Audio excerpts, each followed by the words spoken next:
Meetup today. The first is that it's very exciting to see everyone here, to start to see faces from people we've seen over the course of the last year. We've done these meetups about once a quarter, and they started very informal, and now they're getting to a place where we're seeing cutting-edge research in new areas being presented. So we'll see some pretty new stuff from papers that have just come out, in some cases just the last few weeks. And I think it's all because there's a secret that we have that we get to share with some new people here today, which is that the world is more complicated than you think. That quantum computing can use new and more subtle things about the world to find different types of power and all sorts of applications. So the second thing I want to share is that these talks today are also about a particular model of quantum computing that we've talked about a lot, which is this hybrid model, where you don't just treat a quantum computer as a separate device, but as a coprocessor working with classical CPUs.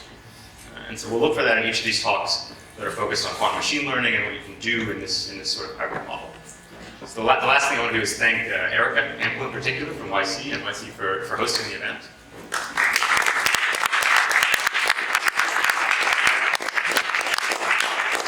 And also Ryan Carl from our side, who's really put this together. Whoa. Thanks, Ryan.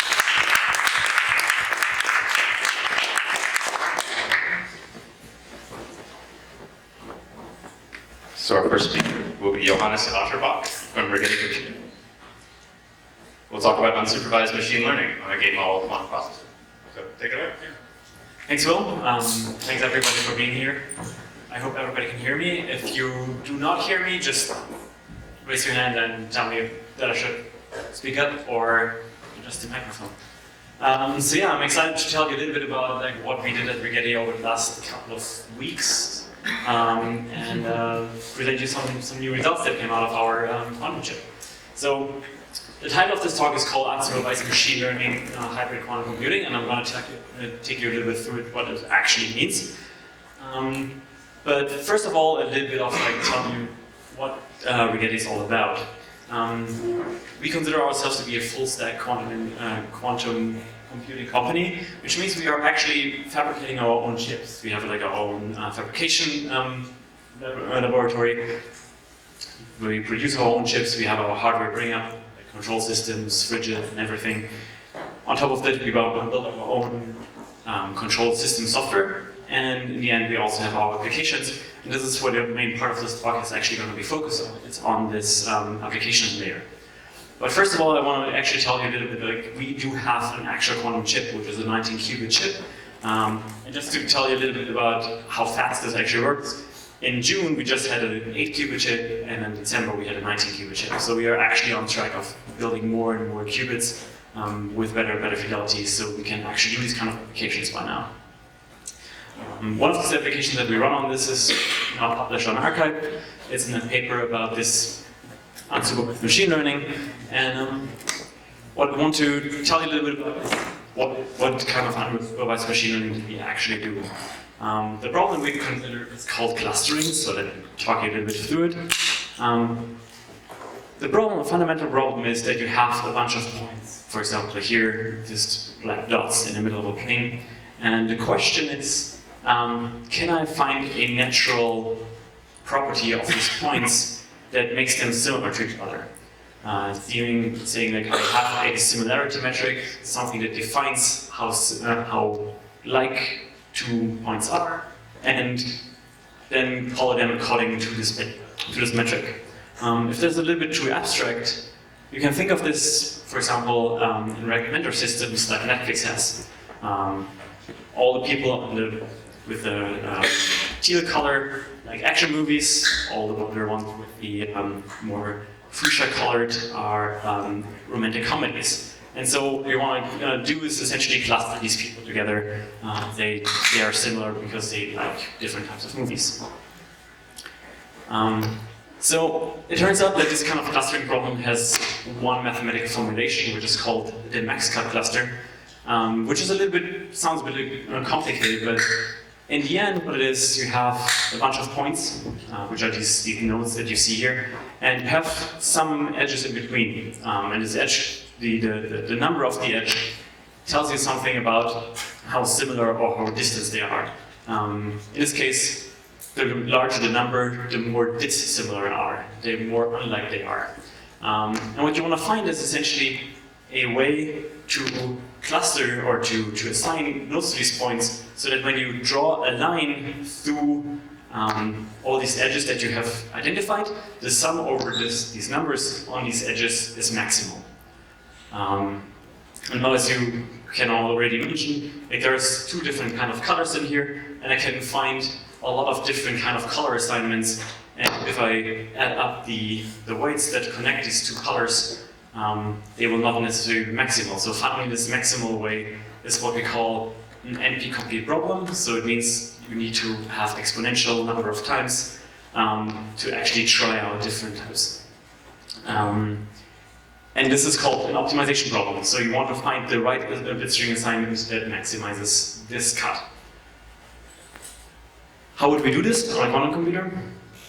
Well, kind of what we want to do is, a quantum computer is all about physical systems. So physical systems, what is a natural quantity? It's an energy. So what we want to do is we want to find a way of encoding the problem into an energy and say we want to find a way to tell the system, find me the state of the minimal energy. So one thing that you want to do is you want to think about like how do I actually encode this into an energy function, or what we call in physics the Hamiltonian. The way that you do it here is, well, what you can do is in a Hamiltonian you have two, fundamentally in a qubit you have something like two states, plus and minus, and what you do is you assign two different colors with it. And you say, if both of these qubits have the same color, or the same quantum number, then the score that comes out of this is 0. So they can both be the dark color, then they're 0, they can both be the white color, then they're 0. But you say, you get a score of +1 if the two colors are different along this edge. And now you can go through a simple example, which is this, what we call the ring of disagrees for 4 qubits, or for 4 nodes in this case. And you see if you do trial and error and you calculate what would be the score, then you see that you get a maximal score if you have this alternating pattern of bright and or white and dark colors in here. Of course, there are 2 of them, but that doesn't really matter. So this is essentially just what I said. You have 2 different types of scores in here. You now identify this with like what we call in physics a spin variable. The spin variable is essentially saying like I have a variable that can be either 0 or 1, and then I assign this the color gray or white. And what it turns out, if you actually do the math, it turns out that you can assign with this now a product of these 2 spin variables that actually exactly encodes what I drew up here. So now you have 2 spins, one for each of these 2 nodes, and if both of them are the same color, then it turns out that they're 0, and if both of them are different, then it's a little bit 1, and that typically translates into a product. And this is a little bit hand-wavy, but this is what's coming out to. It's like you take the product of these spin variables in here. Well, how can we actually use this when we go along? Again, this is the graph that I showed in the beginning. Now, what I wrote here is essentially you try to find this cut of S.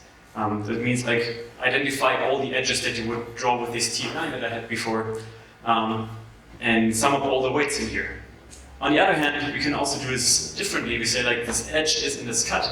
If this product of those 2 variables, the sigma z and sigma z, is 1, and then only then it counts, and so we can actually turn this from trying to find all these different edges into finding the right assignments of these variables such that the sum here is maximized. And again, this is 1 and 0, so it's a little bit hand-wavy, but this is exactly the assignment that you get.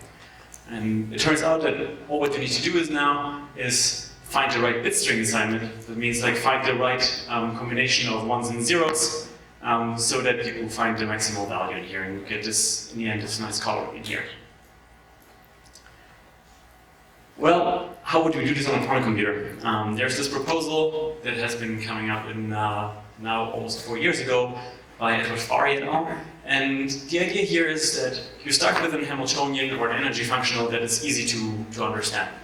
So say you have like a strong magnetic field and you're just like having a piece of metal and you're just holding this magnetic field on this metal. The metal will be polarized and it's a very easy state to prepare. The other idea is like that you connect this to an energy functional Hamiltonian that encodes this problem as its low energy state. So meaning that you have these kind of spins, these spin variables. It's like my lowest energy state, like what I really want the system to do is like in this complicated Hamiltonian, and you kind of connect them. And the idea is you just tell the system when you're very, very hot, then you're in this very trivial state, in this very easy state, that is like this magnetized state, and now I'm gonna cool you. And I'm going to cool you down in such a way that in the end, when you're really withdraw all the energy, then you freeze into the system, into this bit string assignment that I actually want you to be in. That's the fundamental idea behind this. So, and you can characterize it in this way, like you have here, like your magnetic state, all in one direction, and then you have a protocol that is here, this variable tau, and you vary this over time, and you go into this frozen out state that is the right number, or the right assignment of your bit strings. Well, we cannot really do this on a quantum computer, and what we need to do is we need to make a discretization of our cooling protocol. Meaning, like, we need to find a way of like applying discrete quantities like gates on our quantum computer. And the way that this proposal does it is essentially saying, like, okay, I have my trivial state, I apply kind of a phase with this angle gamma on it, and I have my low energy state, which is encoded in this energy function of hc, and this is another variable, and I have these two as my fundamental principles, and the question now is, what are these angles beta and gamma in here? And it turns out that they don't need to be small, and there's no really good protocol about how to optimize them and how to find those two. And this is the whole work that we have been doing, is like trying to find a way where we can efficiently manipulate and find the optimal values of these beta and gammas, so that in the end we're actually in this ground state. So how do we apply discrete numbers of this initial state Hamiltonian, this trivial Hamiltonian, and the final Hamiltonian, so that we end up in a state that we want to. And again, Fari has like a very good idea of like how to do this. He says like, okay, you start in this trivial Hamiltonian, we know exactly how to do this. And for all people who are a little bit more into the quantum computing part, this is essentially saying like, okay, I have my initial state of my chip, and I have like a global Hadamard on everybody, which means I have like now an assignment of bit strings over every single direction. So every single qubit can either be up or down, and you have the superposition of all of them. And then he wrote down a prescription saying like, okay, I take this initial state, this polarized state with the Hadamards, and I first apply my cost Hamiltonian, and then I apply my driver Hamiltonian, which essentially mixes everything up. And I prepare this state as a function of my angles beta and gamma. And so this is characterized by these two quantities, and I just have like one iteration of those two. And intuitively what this does is that this state in the end is some kind of superposition of bit strings. So meaning, in a quantum mechanical case, saying like I have all of these different graphs, and each of these potential bit strings that are in my quantum state are now equally superposed with some amplitudes that kind of refer to probabilities of like finding this bit string. And if I do this correctly, then I get like kind of a weird diagram. This is just like schematic for a simple problem. In this, on the x-axis here, I just chose randomly different types of pairs of beta and gamma. So each of these numbers is a different random sample. And I just picked two different strings that are corresponding to my ring of disagrees. And remember, the ring of disagrees is alternating 0, 1 assignment. So it's this orange curve in here. And what I want to find is like an angle value where the orange curve is maximal. So you see that a lot of times for a lot of these pairs I actually sample the wrong bit string, but I want to find an angle pair that is maximal. So for example, this point, or over here, this point in this case. And so we have to come up with a strategy of like, how do we find, for example, sample number 12 in a non-random fashion? And that's a really tricky piece. But let me first go through that whole system that we have done so far. Namely, first of all, we want to solve this cluster assignment problem. So we want to go from the black dots to this red and blue dots. How do we do this? We take the black dots, and first of all, we calculate the mutual distances between this. And in this case, we just use the Euclidean distance. So think of them as just like being in the plane, and just really calculate what's the distance between each of those points. And then you get this kind of weird looking matrix where the color of each square indicates you how far away you are. Black means they're actually identical, and bright yellow means that they're very, very far apart.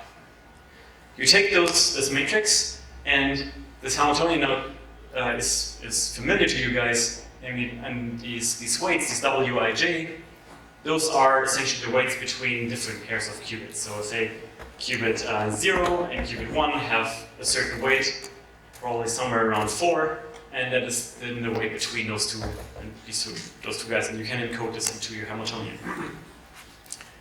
From there, I can run my QAOA procedure, and what I end up with is essentially a state, beta and gamma, that encodes my superposition of all these different bit strings. And now what I just do is I just sample, I measure my state, and I get one of these assignments of bit strings. So some combinations of ones and zeros. And now I want to know, is this actually a good assignment, right? So we are almost there yet. And I'm going to close the loop in just a minute, but I want to give you a detail of like how we can actually encode this on our quantum computer. That brings me to our computational platform, which is called Forest, and we have developed this language called Quill, the quantum instruction language, and one of the main authors is right here in front, which is Will. And what it does is essentially parameterizing all these different types of fundamental operations that you have in your quantum machine. For example, X gates, which just flips a bit from 0 to 1. We have Hadamard gates, which puts it for positions, and all these kind of other kind of quantities which you have.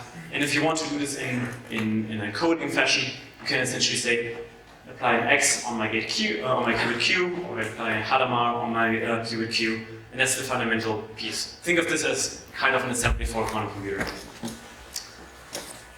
This is of course hard to type, and for this reason we built a more high-level language, which is called PyQuil, which is a very lightweight way of generating code, and you can write this QAOA algorithm that I showed you in just 14 lines of this PyQuil language, including all the imports, which is important.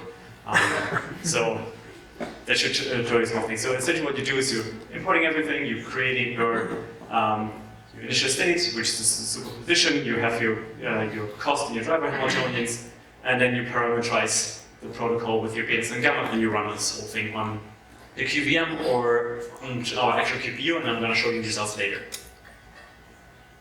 So now we generated all this Hamiltonians, and we can actually measure all these bit strings in the end.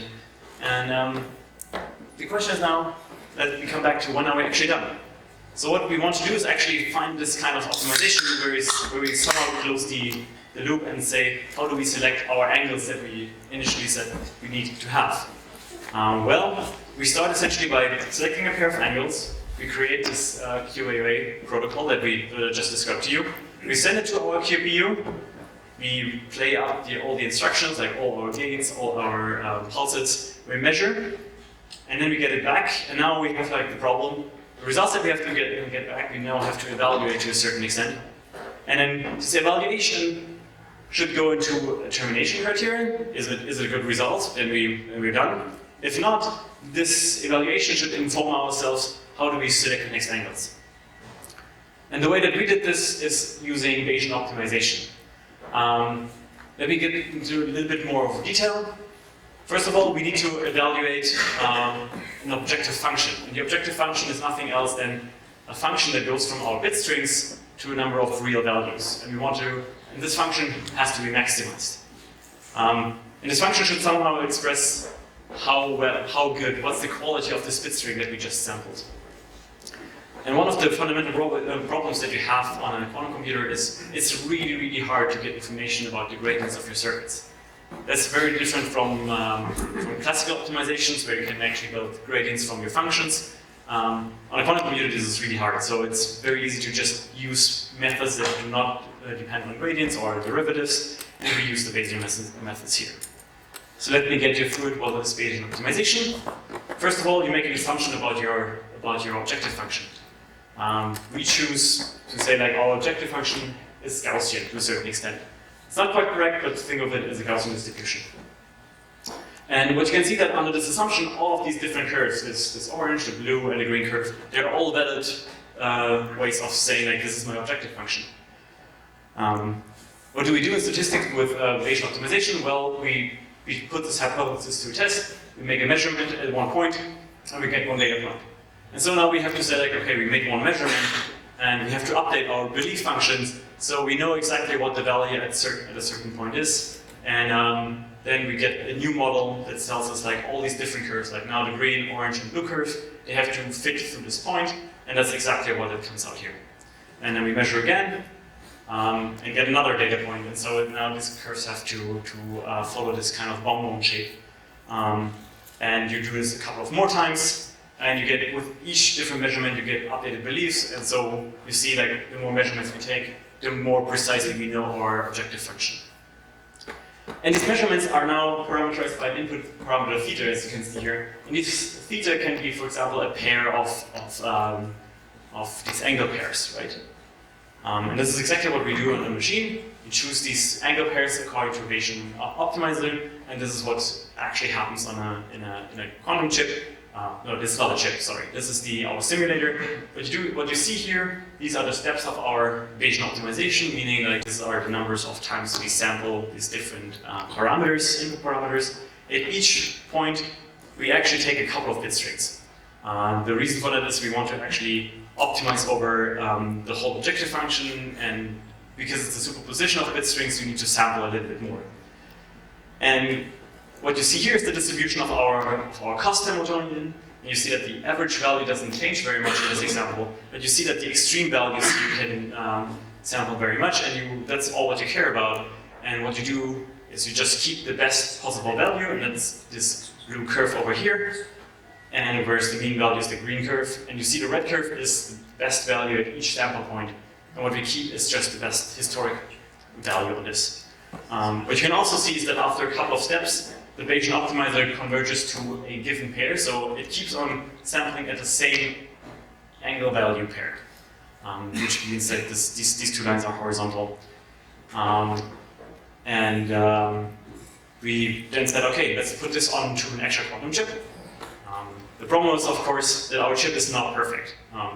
We don't pretend to be that it be perfect. What you see here is the schematic of our chip. And funnily enough, you see that there's something missing in the middle here. And that's kind of a fabrication defect, so we only have 19 instead of 20 qubits because there was a small mishap. And we choose an instance that fits exactly onto our topology of our chip. The reason for this is that we only have so much coherence time that we can do, and we want to demonstrate like what can we do with a suitable assignment. And the way that we chose that is essentially, let's look at a real-world example where you have overlaying distributions. And so you can think of each of those circles as a distribution, and as the similarity metric, like how much overlap is there. And the question now is, do we find an assignment of these distributions so that two distributions in the same cluster do not overlap? For example, we want 0 and 10 to be in the same cluster because they do not have a mutual overlap. That fits exactly onto our topology. And we write up our Python code, we run it on the machine. There are a couple of tricks that need to be played. You can ask me about this later. And if we do that, then what we end up with is this picture. Each of those blue curves is one of these blue curves that I showed you before. So we made 83 of them to see like how does our quantum chip actually perform. We see that already in most of the times the optimum value is achieved, which is given by this upper curve of being 1. And you can now calculate success probabilities and all that kind of stuff. And if you actually go through all the math, this is what it comes out of our 90-qubit chip. So this is the result from an actual quantum machine. You see that we actually find the optimal value after about 50 steps in 70% of the cases, which is a pretty good result. We compared this to our virtual simulator that is noiseless, and you see, of course, if you don't have noise, it's better. But we also compared it to what happens if you just randomly sample these bit strings, and you see this red curve and the green curve are the theoretical and the experimentally validated random sampling machine. And I see that we're doing better than random sampling. And that's actually pretty exciting, which means that our chip does something that is definitely not just rolling a dice.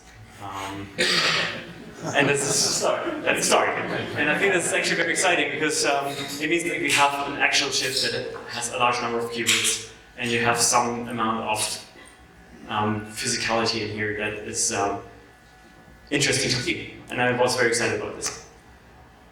Yeah, this brings me to the end of my talk. I just want to announce that we have a Slack channel, so if you're interested in more details or just want to hang out and talk about quantum, join us on our Slack channel. We also have a GitHub repository. You can find us on GitHub, and there's all the code that you need in order to actually run this yourself. And yeah, if you want to have access to our QVM and our QPU, there's also sign up for our Force platform, or if you want to actually run something on our qubit chip, then you just have to write us a small letter, like why do you want to have access, and then we can give you access. And with this, I want to thank you, and this is the whole team. Some of them are actually in the audience. You can ask anybody of us for what we've done, and yeah, tell you a little bit more about it. Thank you very much.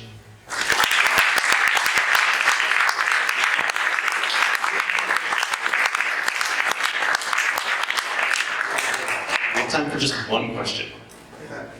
Somebody do it. Just shout. What if we have more than 2 clusters? Can this be generalized to n clusters? Yeah, that's a great question. Yes, you can. The way that you would do it is essentially you would recursively do this. You have the first step is you find 2 clusters, and then you would recursively do this on like a smaller cluster. Like each of those individually you would run through the same algorithm. And then you can find a termination criteria, like when the cluster is smaller than 10 samples, stop clustering or something. So it's a recursive iteration. Guillaume's still setting up. What do you guys? Okay. Go ahead. Questions. I'm just curious to see if you try actually, so the original problem was actually designed to match the detection. Did you try by any chance like maybe having a complete graph and seeing if it works even as an approximation, like just trying a more complex graph, more complex problems? So yes, the results that I showed you on the simulator, they were on a fully connected graph. We haven't done it on a QVM yet because there are some technical restrictions that we have in our coherence times are not well enough. Yeah. Thanks, Jonathan.